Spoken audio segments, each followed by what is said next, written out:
Pour revenir sur le cinéma, je parle aussi actuellement des médias, des langages, etc.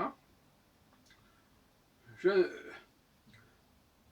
je viens de voir le film La femme à abattre, euh, qui s'appelle en anglais The Enforcer, avec Humphrey Bogart notamment, qui est attribué à Raoul Walsh.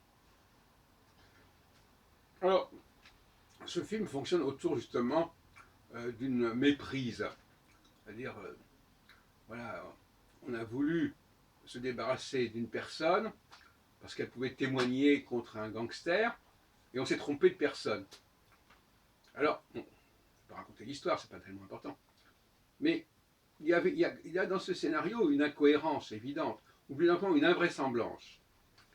Et parce que, en fin de compte, au même moment, Bogart, enfin, qui joue le rôle, je ne sais plus de son, ça n'a pas d'importance, Bogart, le commissaire, enfin, donne donne au chef, au gangster contre lequel on veut obtenir des témoignages. Il donne des photos dans l'espoir que ça va le travailler. Et par ces photos, le gangster s'aperçoit qu'il y a une erreur sur la personne qu'il fallait tuer.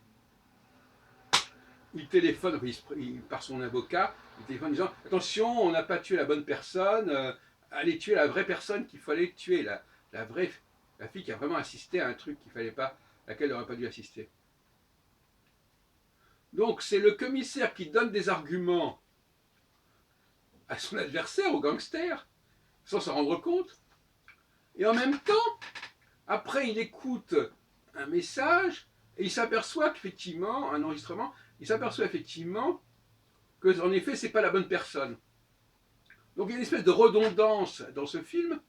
À la fois le commissaire fait un truc complètement délirant, il donne des éléments aux bandits qui vont lui permettre de s'apercevoir de son erreur, et lui-même s'aperçoit de l'erreur. Et en même tous les deux, finalement, ils courent après la même personne. Au dernier moment, dans la fin du film, ça se termine de manière complètement abracadabrante. Pourquoi je vous parle de ça?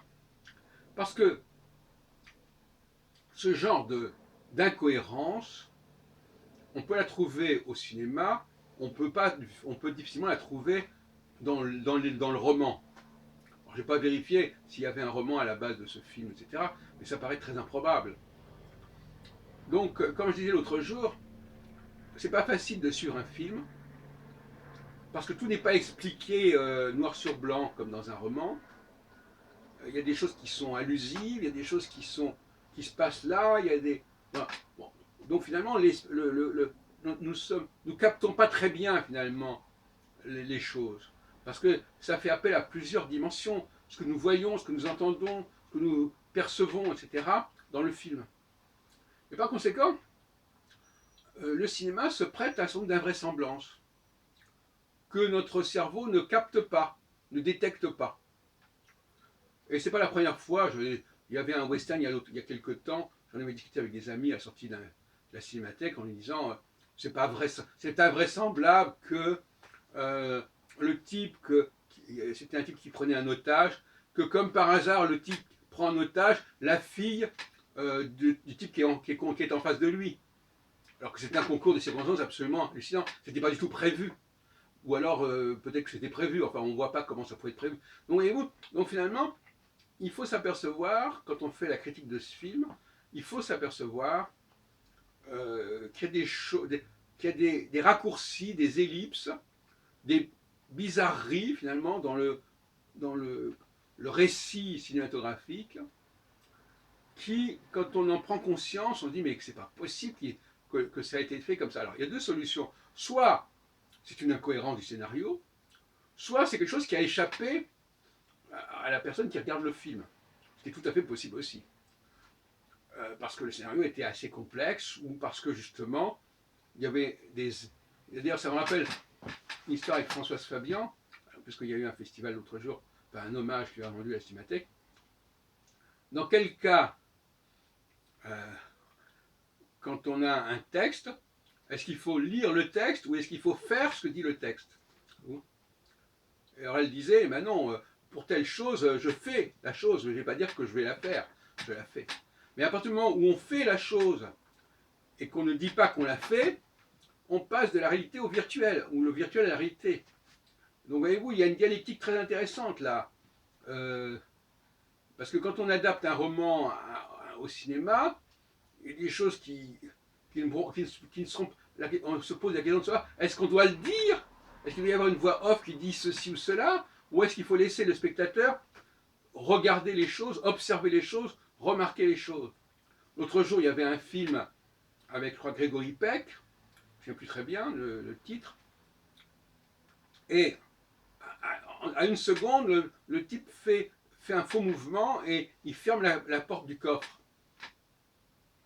Dans le scénario, ça va être marqué, il fait un faux mouvement, mais là, le spectateur, il voit le film, mais il n'a même peut-être pas fait attention à ce détail, qui est fondamental, mais qui se déroule en un quart de seconde. Et par conséquent, si on n'est pas très attentif, bon, ça peut échapper à l'attention. C'est pour ça que je dis, le cinéma, c'est quelque chose d'extrêmement intéressant.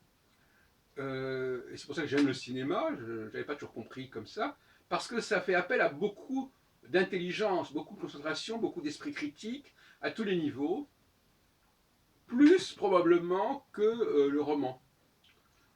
Et moi je suis pour des cafés ciné, parce que ça n'est pas assez développé. Il faut qu'il y en ait beaucoup plus de discussions. Ça se prête à beaucoup plus de discussions qu'on ne le croyait, de discuter autour d'un film.